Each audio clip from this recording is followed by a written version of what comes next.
Baseball in the Boroughs is brought to you by Verizon. With my plan, get exactly what you want and only pay for what you need.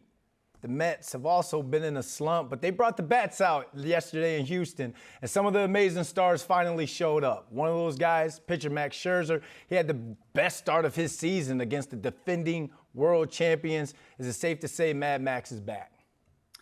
Well, you'd like to say that if you're the Mets and if you're Scherzer, but there have been enough ups and downs this year where let's wait and see. It was very encouraging how his slider in particular looked in this game. A lot of swing and miss on the slider. This was a pitch that he was uncharacteristically hanging against the Yankees, a little bit against the Braves in the previous start. Scherzer spoke after the game, but there's a specific adjustment he made to that slider that made it worse accidentally. So he switched it back and it worked. So that would be great. His fastball has had more life on it consistently over the past few starts than it did early in the season. So I think there are a lot of indications that Max Scherzer is trending in the right direction. It's just that I've said that before, and then there have been steps back. So let's wait and see. But I think there's definitely reason to be cautiously optimistic about Scherzer. All right, I got two more guys for you who've been in a slump. Francisco Lindor and Daniel Vogelbach. They brought their bats out last night in the win. So could I tweet that they've got their mojo back, or are you going to tell me pump my brakes and still got to take it one game at a time with these two?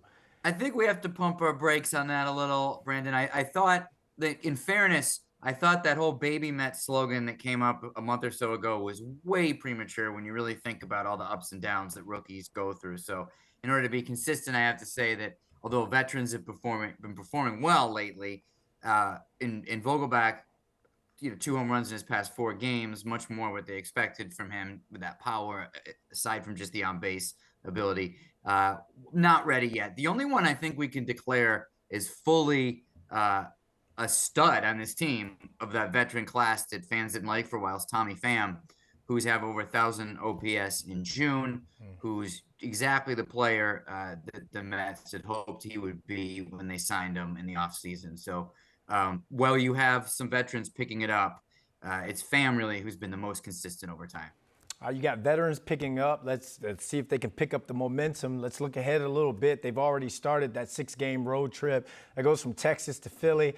I know in baseball you can't win them all, but what do you want to see from this team the next 5 games to say that they're finally back on the right track? I don't think 5 games is going to be enough with where they're at to say that conclusion.